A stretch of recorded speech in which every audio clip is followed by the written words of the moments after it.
Welcome back to the channel, fellow adventurer. In today's episode, we're going to be talking about where's Rob been, what's he been doing. Lots of stuff, actually. So, let me set this thing down here. It has been busy for the last few weeks here. Summertime hit. I've had to make trips with my son to the Shriners Hospital. Between that, we have stuff going on at church. We're getting ready for Vacation Bible School. We are doing our normal gaming when we can. We've got friends, lots of them, that are going on vacation, so that's slowing the gaming stuff down. I've gotten tons and tons of books in for a game we're going to talk about today. And I've been reading through a lot, getting ready to do a big video series on that. And just life in general. Just like my wife's been on vacation, so she's finding plenty of stuff for me to do that does not involve sitting in front of this camera. So videos, all I can say is they're going to be few and far between, a little sparse until things settle down, and when they do, then they'll pick back up a little bit. In between now and then, I'm going to be trying to work on a video series dealing with DCC, or Dungeon Crawl Classics, if you're not familiar with that. So, I have been into fantasy gaming pretty much my whole life, since I was 13 years old, right? And I've done videos on this, and I started, I played D&D for years, and then I moved on to other games, some fantasy, some sci-fi, and superhero, stuff like that. And I've done videos on all of that, but I guess a little over a year ago, a year and a half, something like that, I got into the OSR, which is, as much as some people like to tell you it's one thing, it's not. It's also not that's not the right word. It's not unified, right? It is a fractured community, if you even want to call it that, of people who are just as bad at backbiting each other as anything else. But that's not what we're here to talk about today. We're here to talk about the OSR and a game that is related to the OSR that I really dig. Now, I got started with Basic Fantasy, which I did enjoy. Basic Fantasy is a great game. If you like Basic Fantasy, keep playing it. I still have a ton of Basic Fantasy up here, and I use the adventure stuff from it quite a bit.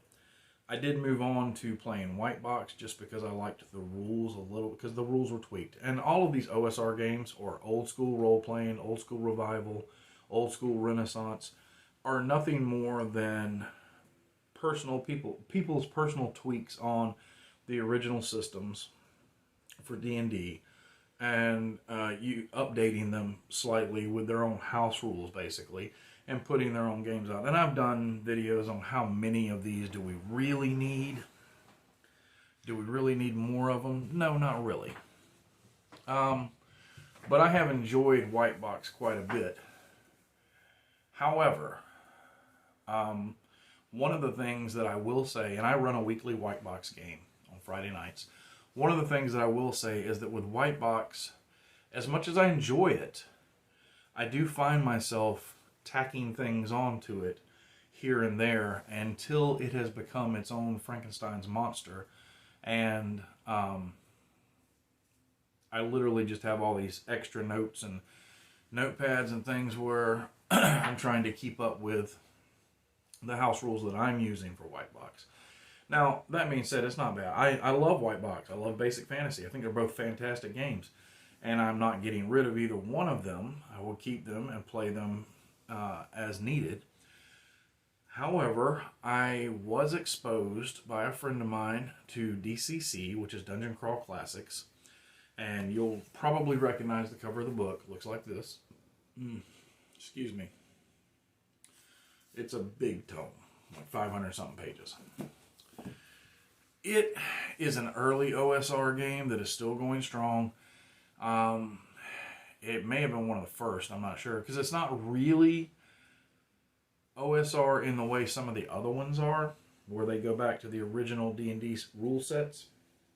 This came about because of the open game license in 3rd edition. And what they basically did was they took 3rd edition 3.5 D&D and trimmed it down to its skeletal framework and added in a few of their own things and made a game. Well, originally they were publishing adventures, but I think it was 2014. I could be wrong about that, but somewhere around in there, they ended up producing their own rule book and their own line of games. And the idea behind it is to use the modern sensibilities of mechanics from D&D 3rd edition, 3.5, and so on, to play a game but have it in the style of old school role playing, where there are no proficiency bonuses, there's no real skills. I mean, skills are just kind of based on rolling. You know, if you can role play it being appropriate to your character's background, something they would know, then you can roll a check on it. The checks work pretty much like they do in 3rd edition through 5th edition D&D, excluding 4th edition completely, in the fact that you roll a d20, you add modifiers or subtract modifiers, and you're trying to beat a DC number, a difficulty number. And if you do, then you succeed. Or you're trying to beat an AC, armor class. The game is very, very simple, even though the book is massive. The book is massive for several reasons, because they go into a lot of detail on the spell. Like, the magic system in DCC is absolutely phenomenal. It's one of my favorite magic systems. Every spell has a chart, and you're rolling to cast. You have to roll a spell check to cast every spell, and if you don't roll high enough, then you fail. And if you fail, it could be anything from failure to your character starts gaining corruption and mutations, to the magic actually misfiring. And then if you succeed, it goes, there's a chart of, you know, if you get a 15 to 17, this happens. If you get a 19 to 21, this happens. And you go all the way up this chart, and the more powerful the wizard, the better chance they have of rolling higher on this chart. And your spell could do its most basic thing all the way up to something really earth-shattering, just depending on your spell check. But there's always that danger of messing with magic and becoming corrupted by the forces of chaos. Very, very, Warhammer Fantasy like. Then you have the gods in the fantasy setting that your character can align with, and if you displease them, then you can lose spell power, so on and so forth. I'm not doing the whole thing complete justice. There's plenty of videos on how it works out there, and if you guys want me to, I can do a series of videos on that stuff. But it's all very, very simple, but each spell has a chart unique to it. So that's one reason the book is so big. But you have your basic, now you have your, mostly everybody's human, and you have your warrior, your cleric, your thief, the warrior, cleric, thief, and wizard. And then, just like in old school, you have your dwarf, your elf, and your halfling, which their race is their class. And I know there are people who scoff at that and like, I don't want to do that. But you know what? Give it a try, because it's actually a lot of fun. This game is phenomenal. Now, I don't go out on every OSR style game that I get my hands on and be like, oh, this is great, this is great. I've seen some that are kind of crap, to be honest with you. But Dungeon Crawl Classics has an extremely high production value. The artwork is very old school. They have some old school artists who produce stuff for it. It's just a really good game. It's a lot of fun. And you can get this paperback version, which I'm surprised is so sturdy, being at 500 pages. But you can get this off of Amazon for like $20. So that's not bad if you wanted to try it out. And it's everything you need to play the game. You don't have to buy any other book to play their game. Even one of the ones I'm going to show you today, which adds on some optional stuff that they've done over the years, you don't have to have it. You can play everything in the game from this one book. Now, one of the reasons that I really like this is because what it has done for me is it's actually filled in a lot of the gaps from my white box game.